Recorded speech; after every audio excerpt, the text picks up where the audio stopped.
kenapa ya kita sering gagal konsisten? Padahal niat udah ada, semangat juga besar. Tapi entah kenapa kita selalu terhenti di tengah jalan. Apa yang sebenarnya salah dengan cara kita berusaha? Kamu bukan satu-satunya. Banyak orang yang merasa seperti ini. Mulai dengan penuh semangat, tapi akhirnya menyerah setelah beberapa waktu. Dalam video ini kita akan bahas kenapa kita sering gagal konsisten dan gimana caranya kita bisa bangkit lagi meskipun ada hambatan. Dan yang lebih penting, kita akan lihat kenapa konsistensi itu bukan soal terus maju tanpa henti, tapi soal bagaimana kita bisa terus kembali ke jalur meskipun sudah terjatuh beberapa kali. Kenapa kita gagal konsisten? Kita sering merasa gagal konsisten, padahal masalah utamanya bukan karena kita malas. Masalah utama adalah kita mengandalkan motivasi yang sebenarnya nggak stabil. Motivasi itu naik turun, dan saat motivasi hilang, kita cenderung berhenti. Selain itu, kita seringkali menetapkan target yang terlalu banyak sekaligus. Misalnya, ingin lebih produktif, lebih sehat, dan lebih disiplin. Semuanya dalam waktu bersamaan. Otak kita nggak dirancang untuk menangani banyak perubahan sekaligus. Akibatnya, kita merasa kewalahan dan akhirnya menyerah. Kemudian, kita juga sering tidak memiliki sistem yang jelas untuk mencapai tujuan. Tanpa rutinitas atau cara yang terstruktur, kita merasa kehilangan arah dan progres kita nggak terukur. Padahal, progres kecil yang konsisten akan membawa perubahan besar, asalkan kita punya sistem yang jelas untuk melacaknya.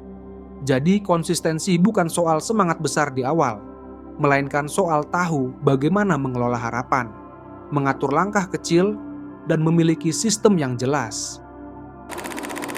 Ekspektasi besar, rasa kecewa cepat. Kita hidup di era yang cepat. Konten sukses berseliweran di timeline.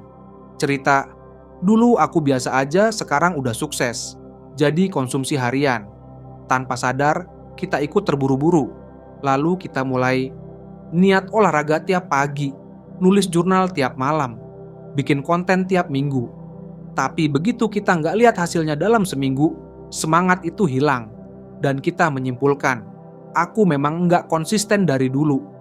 Padahal, masalahnya bukan di kita yang kurang kuat, tapi di ekspektasi yang kelewat besar, dan sistem yang nggak pernah kita bangun. Konsistensi itu bukan hebat, tapi hadir. Konsistensi bukan soal kamu disiplin setiap hari tanpa celah, tapi soal kamu tetap hadir meskipun ada hari-hari buruk. Konsistensi itu bukan soal menjadi sempurna setiap waktu, tapi tentang bisa kembali setiap kali kamu jatuh. Bayangkan kamu sedang menanam tanaman. Kalau kamu siram sekali pakai air banyak, tapi cuma sekali sebulan, tanaman itu nggak akan tumbuh. Tapi kalau kamu siram sedikit-sedikit tiap hari, meskipun sedikit, tanaman itu akan tumbuh. Sama halnya dengan konsistensi. Konsistensi bukan soal gebrakan besar atau pencapaian instan, tapi tentang akumulasi usaha kecil yang dilakukan terus-menerus. Setiap langkah kecil yang kamu lakukan setiap hari akan memberikan hasil yang lebih besar dalam jangka panjang, meskipun awalnya mungkin nggak terlihat jelas. Jadi jangan ragu untuk memulai dengan langkah kecil dan terus hadir. Konsisten itu soal memperbaiki diri sedikit demi sedikit, bukan soal jadi sempurna dari awal. Gimana caranya biar konsisten? Nah, sekarang kita masuk ke pertanyaan utama. Gimana sih caranya biar konsisten tanpa merasa kewalahan? Jangan khawatir, ada beberapa cara yang bisa kita coba, yang enggak cuma tentang disiplin atau motivasi aja. 1. Mulai sekecil mungkin.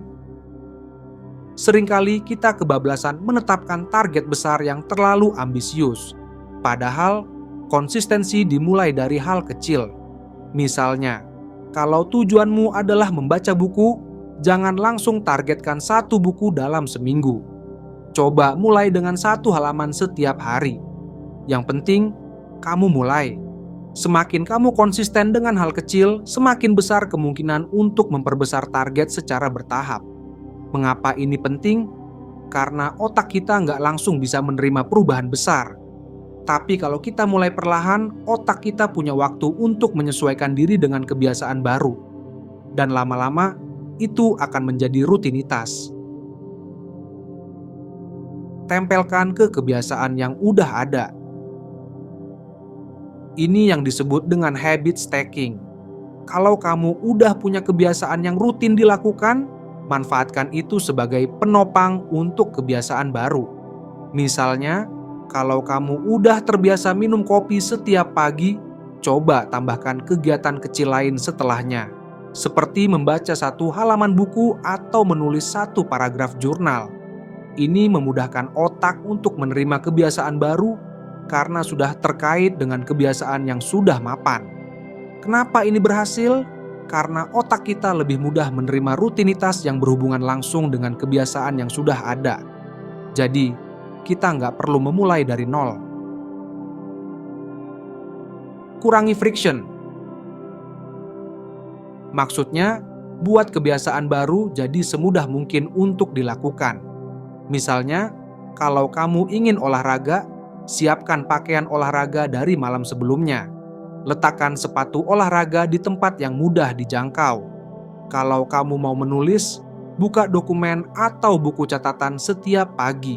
Semakin sedikit hambatan yang ada, semakin besar kemungkinan kita untuk melanjutkan kebiasaan itu.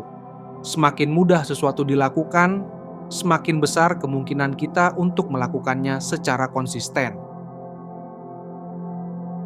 4. Punya sistem tracking. Melacak kebiasaan itu penting. Ada kalanya kita merasa nggak ada perkembangan, padahal sebenarnya sudah ada progres. Gunakan kalender, aplikasi habit tracker, atau checklist untuk menandai apa yang sudah kamu capai. Kenapa ini efektif? Karena otak kita suka melihat hasil. Melihat sebuah centang di checklist atau menandai kalender akan memberi rasa pencapaian yang memotivasi kita untuk lanjut.